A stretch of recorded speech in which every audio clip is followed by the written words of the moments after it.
2010,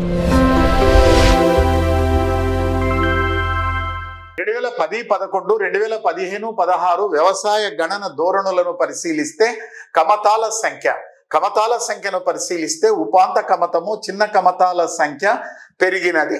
అదే విధంగా ఉపాంత కమతాలు చిన్న కమతాల కింద ఉన్నటువంటి భూ విస్తీర్ణము కూడా పెరిగింది. మొత్తము పైన చూస్తే ఉపాంత కమతాల సంఖ్య ఉపాంత కమతాల కింద ఉన్నటువంటి భూ విస్తీర్ణం గణనీయముగా పెరిగినది. మరి చిన్న మధ్యస్థ కమతాల సంఖ్య చిన్న మధ్యస్థ కమతాల కింద ఉన్నటువంటి భూ విస్తీర్ణములో గుర్తించదగ్గ మార్పులు సంభవించలేదు. మధ్యస్థ కమతము పెద్ద కమతాల సంఖ్య భూ విస్తీర్ణము తగ్గినది. మొత్తము పైన కమతాల సంఖ్య పెరిగినది, కమతాల కింద ఉన్న భూ విస్తీర్ణం తగ్గినది, సగటు కమతపు విస్తీర్ణము తగ్గినది. మొత్తము పైన సగటు కమతపు విస్తీర్ణం అనేది తగ్గింది.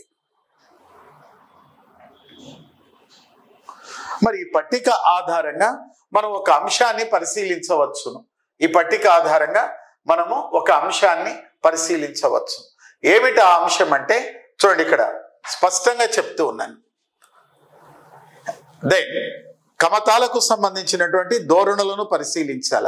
2011-12 నుంచి 2015-16 మధ్య కాలంలో కమతాల సంఖ్య కమతాల కింద ఉన్న భూ విస్తీర్ణము సగటు కమతపు ధోరణులను పరిశీలిస్తే 2010-11 నుంచి 2015-16 మధ్య కాలంలో ఉపాంత కమతాలు చిన్న కమతాల సంఖ్య విస్తీర్ణము పెరిగింది. అయితే ఉపాంత కమతాల సంఖ్య విస్తీర్ణము గణనీయముగా పెరిగినది. చిన్న మధ్యస్థ కమతాల సంఖ్య విస్తీర్ణములో గుర్తించదగ్గ మార్పులు సంభవించలేదు. మధ్యస్థ కమతములు పెద్ద కమతముల యొక్క సంఖ్య విస్తీర్ణము భూ విస్తీర్ణము తగ్గినవి. మొత్తము పైన సగటు కమతపు విస్తీర్ణము తగ్గింది. కమతాల సంఖ్య ఆధారంగా చూస్తే 2 రెట్లకు పైన పెరిగి 138.35 మిలియన్ల నుంచి 146.45 మిలియన్లకు పెరిగినవి. కమతాల కింద ఉన్న భూ విస్తీర్ణము తగ్గింది, సగటు కమతపు విస్తీర్ణము తగ్గినది. ఈ స్టేట్మెంట్ అనేది చాలా ఇంపార్టెంట్. ఈ పాయింట్స్ ఆధారంగానే క్వశ్చన్స్ అండి. ఇటీవల కాలంలో తెలంగాణలో జరిగినటువంటి గ్రూప్ 3 ఎగ్జామినేషన్స్లో కానీ ఆంధ్రప్రదేశ్లో జరిగినటువంటి గ్రూప్ 1 ప్రిలిమ్స్లో కానీ ఇతర ఎగ్జామినేషన్లో ప్రశ్నల ధోరణులను పరిశీలిస్తే ఈ ట్రెండ్ను బేస్ చేసుకొని ప్రశ్నలు అనేటివి అడుగుతూ ఉన్నాడు. అందువల్ల మీరు ఏం చేయాలంటే ఈ ట్రెండ్ ఆధారంగా చదువుకోవాలా. ఇలా చదువుకుంటేనే పరీక్షల్లో అత్యధికంగా మార్కులు సాధించడానికి అవకాశం ఉంటుంది. ఈ విధంగా కాకుండా ఇంకొక విధంగా మనం చదువుకున్నాం అనుకోండి. దెన్ 2010-11 నాడు కమతాల సంఖ్య ఎంత? 138.35 మిలియన్లు. 2010-15 నాడు కమతాల సంఖ్య ఎంత? 146.45. 2010-11 నాడు కమతాల కింద ఉన్న భూ విస్తీర్ణం ఎంత? 159.5 మిలియన్ హెక్టార్లు.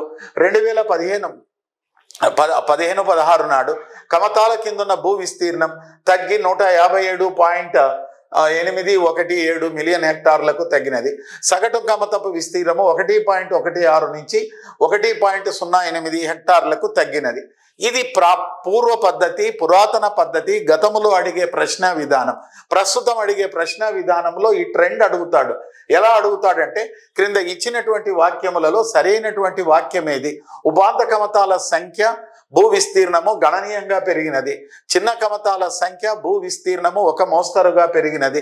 చిన్న మధ్యస్థ కమతాల సంఖ్య విస్తీర్ణము కింద గుర్తించదగ్గ మార్పులు జరగలేదు. మధ్యస్థ కమతము పెద్ద కమతాల సంఖ్య విస్తీర్ణము కూడా పెరిగినది అని అడుగుతాడు. ఇలా క్వశ్చన్ అడిగినాడు అనుకోండి, ఈ 3 కూడా కరెక్ట్. మధ్యస్థ కమతము పెద్ద కమతాల సంఖ్య కానివ్వండి, విస్తీర్ణము కానివ్వండి తగ్గింది, సగటు కమతపు విస్తీర్ణం తగ్గింది. ఈ విధమైనటువంటి ప్రశ్నలు అడగడానికి ఆస్కారం ఉంది.